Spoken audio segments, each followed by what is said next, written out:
Programang ito ay rated SPG, striktong patnubay at gabay ng magulang ang kailangan. Maaaring may masiselang tema, lengguwahe, karahasan, sexual, horror o droga na hindi angkop sa mga... Kung kasabot sana ako, dinasa ka na yung 70 million? Binayaran mo na si Balahadja dati, kaya hindi malayo na magkasabwat pa rin kayo.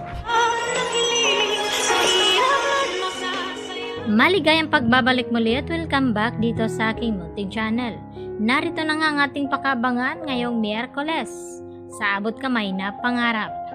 May nadiskubre nga itong mga pulis na ransom money dito sa sasakyan dito ni Balahadja. At natagpuan nga daw nila itong ransom money na nagkakahalaga ng 70 million pesos. At nagulat naman itong si Giselle na bakit 70 million pesos na lamang ang natira. Nasaan daw itong 30 million pesos na nagkakahalaga nga ito lahat-lahat ng 100 million pesos. At dito naman na sumagot itong pulis na baka nandun sa kasama ni Balahadja na nakatakas itong 30 million pesos.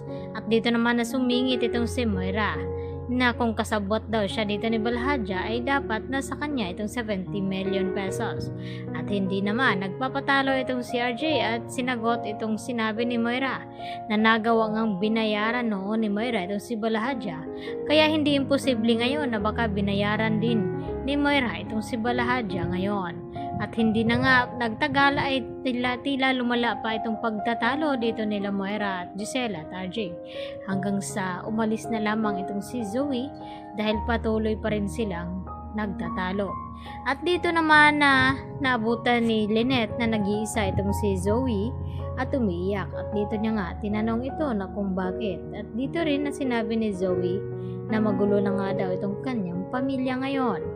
At tila nahihirapan na ngang intindihin ni Zoe. Subalit ay hindi naman iyon ang totoo dahil alam ni Zoe na nakonsensya siya sa nangyari dito kay Don Pepe dahil siya ang dahilan na kung bakit nasa kritikal na kalagayan ngayon itong si Lolo Pepe dahil sa ginawa nitong pagtulak sa bangin. Samantala, matagumpay naman ang nagiging operasyon dito ni Annalyn kay Don Pepe at Carlos dahil mas nasunod itong kagustuhan na gagawin dito ni Annalyn dahil yun ang binigyan ng sang-ayon dito ni Giselle na dapat sundin itong si Annalyn dahil alam niya na magaling na doktor itong kanyang pamangkin. At dito nga na nakalabas itong sina Carlos at Annalyn at Doc Lindon sa emergency room at ibinalita na tagumpay nga itong operasyon. Subalit hindi pa nagkamalay itong si Don Pepe at may posibilidad na kapag nagkamalay ito ay baka wala na itong matatandaan.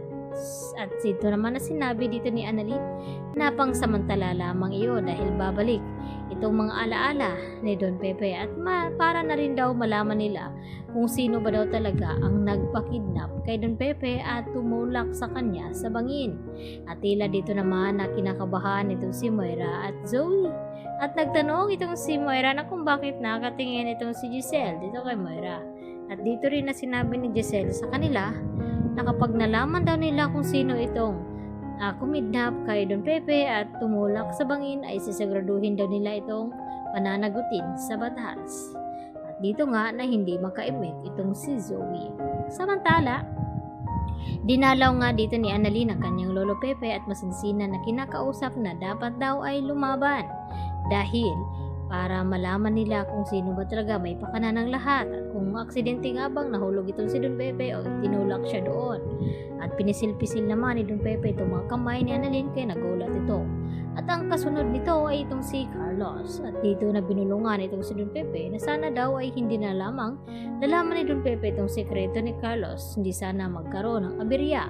Kaya naman, maya-maya ay nagulat itong si Annalyn nang bisitahin niya ulit dahil nagkamali lang itong si Don Pepe. At dito na sinabi na gusto niya magpalipat sa Apex dahil hindi siya ligtas dito sa Eastridge dahil alam niya na tutuluyan siya dito ni Carlos dahil sa nalaman ito ng kanyang sekreto na siya nga ang tunay na ama dito ni Zoe. At gusto mangyari ni Don Pepe na ilihim muna kina Moira at Zoe na may amnesia. Ito at palalabasin na walang matatandaan itong si Don Pepe dahil may plano silang susorpresahin itong si Moira. Kaya yan naman ang ating pakatutukan maya-maya mga kapuso kung ano magiging kahinatnan dito ni Don Pepe. Makakaligtas nga ba ito? Yan po at marami pong salamat sa inyong panonood.